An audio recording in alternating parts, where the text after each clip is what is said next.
mom said I was broke. I exposed myself, but I didn't say I was broke. Broke is homeless, out on the street begging, with a cup and a sign. That ain't me. I'm CJ So Cool. I'm Cordero James Brady. I created CJ So Cool, which means I can do it again. You're who? I created you. My boy BANDMAN here, you know, giving them a tour. Hey, I need to put my phone out. Wow. When I first see you on YouTube, I'm like, dang, this dude, he on another level. There's so many people in the world that are best friends and they ain't even never met. Yeah. People that think alike, people that act alike, people that want the same thing in life, people that ain't gonna hate on each other. Damn, then you got the people that you think is your friends and they be hating on them. So Exactly. I just seen BANDMAN. You know his name ain't BANDMAN. You're Scam Man. What are you doing on that? Education. I'm giving knowledge about credit, giving knowledge about, you know, ways to make the triple your income, basically. So if you making money and you got a job and you want to know what to do with your money and where to place it as far as stocks, real estate, rental cars, Airbnbs, stuff like that. This is nothing they teach you in college, high school, middle school, especially not elementary. So you know why? How you learn all this stuff? Like, is it because I realized that the system only wants you to be a worker. You've been all over YouTube, you know, with a lot of, you know, high profile people like, you know, CJ So Cool. Yeah. Y'all been together a lot lately and he has been lifting you up on the financial side. You know, a lot of people have things to say about you, but he has made over $10 million and has co-signed you as being a financial advisor. Like, how did all that connect? Because it was really unexpected, but it's such a good mesh because everybody's doing their thing. You feel me? So I had hit him up through his DM. Like, this was like right when I got out of jail. So I was watching him before I actually had got locked up. I'm like, bro, this dude going crazy. You know what I'm saying? So I'm like, damn, I need to get in tune with dude, you know? So I hit him up and he responded back saying like, man, you know what I'm saying? You speak a lot about the knowledge and shit like that. You know what I'm saying? I want to get in tune with you. So I was shocked, like, damn, let's connect. So once we connected, bro, we just been like the coolest, you know, ever since. You know what I'm saying? I just been trying to help him take his marketing and his financial situation to the next level. Cause you know, like as far as YouTubers, you know, it's more benefits and opportunity out here. And I'm just like, man, bro, you can really be a billionaire. Like I see like a billionaire in bro, you know what I mean? Like, yeah. Like even though the people that might be around him don't see it, I see it. And as much money as I made, I feel like he should be 20 times richer than a lot of people. So I'm just like, man, no, it's because you ain't doing this. It's because you got to do it like this and that. You know, even though bro's smart as hell, he know what he doing. And if you look at all the other YouTubers, to me, in my eyes, I feel like he's one of the top YouTubers that's out here right now. Because he's not on his way. He already made it.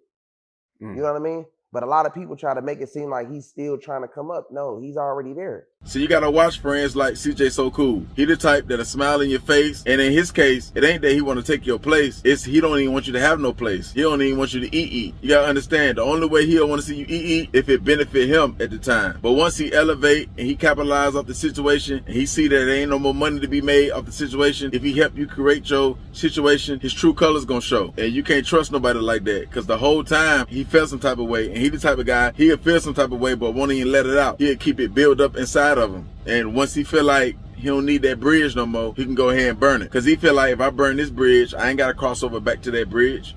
I don't need their help. They still in my blueprint. I'm feeling elevate to another situation. I ain't feeling be doing no car reviews no more. And that's all. He started thinking like that. And once he meet new people that can change his mindset. See, he would have never said this. If he would have never met BANDMAN he never would have said that on no interview. He would have hold that in for a later day. But since he done met BANDMAN now, and BANDMAN telling them a different way how to get even more richer. And since BANDMAN don't do car reviews, he don't do car, he not a car channel, he don't buy cars, and he don't make money off that far as like for YouTube. So he's saying like, nah, it's way more money in this. And he breaking certain situations down where it makes sense, it make more sense to CJ So Cool. And it got him turning his back or just crossing his homeboys out that was there that helped him. You know, the real reason I feel like these companies really even gave him the loan is because they feel like maybe he was going to rekindle his relationship with royalty. And by him rekindling his relationship with royalty, they was like, okay, well, they was basically saying that by him rekindling his relationship with royalty, he was going to be able to, you know, possibly make the money back. But all those problems started happening. Royalty knew he got the money. What he did was he bought chains for the kids. brought royalty like this little cheap ass Hellcat out of all the money that they got, and that's when things went left because royalty was looking at it like, well, these are my kids, you know what I mean? And that's where all the confusion for all the people that don't really know. It's the loan that royalty felt like she was at least should have got at least half of the money that was disputed to them. And that was the problem that broke out because we all know when it comes to CJ, he feels like he's the majority of the money he should kept. And but when he got the money, look though in the comments now, they right. CJ name was I was just talking about this. He did already establish himself on YouTube and all that before he went to them. He just added them onto his channel. Remember, he was already CJ So Cool. So he kind of added it to him, and when he added them on there, that's when it jumped to the millions of subscribers because it was all kids. No, for sure. That's what I'm saying. But what a real bad came from was what he was doing with the kids, though. You know what I mean? No, yeah. So like you got to outside and look in and see what's going on. So I don't think CJ really wanted to be with royalty like that, but he felt like he still needed her for the kids' purposes. No, of course he did. Because without the kids, you see what you see right now. He don't even got a show no more. Soon the kids, like I told you, soon that's gone, it's all over with. Because that's what the whole shit was about. Yeah. So I mean, you know, CJ, he on there basically saying like, okay, well, the kids, this and I seen a little stuff about the girl saying that. What you think about that? The little girl saying that CJ touched her, type shit. I mean, me being around them and this and that, and knowing how royalty and her mom and them get down and coaching them kids and doing all that shit, and they ain't getting none of that bag when he sold that channel. You know what I'm saying? We know the whole little shit how that went. Which we was telling CJ like they do deserve. He sold 70% of that channel for $3 million. He's supposed to give them at least $1 million. Yeah. He at least gave them that. But then that's what he told us that they used to complain about even filming. They really never wanted to do it. He was controlling all the finances and he was being the way he was being. So if it was my kids and I got this dude, controlling everything and barely want to give us anything, I probably feel the same way. Royalty, them her kids, and she was on the channel too. So when he got the big man, I think that's why he's freaking out right now. Because like D-Lo just said, now who closer to him than D-Lo? And the way he did D-Lo was ridiculous. Yeah, one person that know all the secrets is D-Lo. Yeah, he got some nerve talking about D-Lo because I got love for CJ, but and CJ a good person, but I think he's just losing it. Like he blames D-Lo for taking $120,000, and like I know he blame everybody. He blames. He ain't touch no money. You notice when he talks, he don't take no accountability. He says, "Well, when I got the loan, if I wasn't hanging out with people who were talking, now imagine he was buying them kids everything. That's way before this loan money. CJ been having money, so they been getting shit. That loan and all that shit came when they was already breaking apart.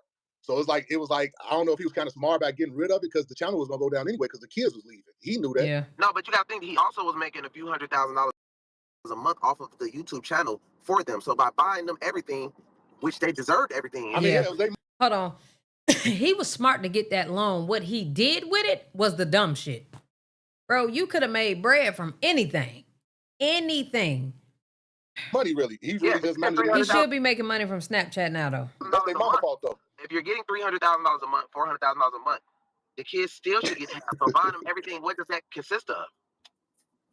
You know what I mean? I would have stole $500,000 from him. He really should have gave me $200. Nigga saved his whole career because he been doing little shit with these prostitutes and all that.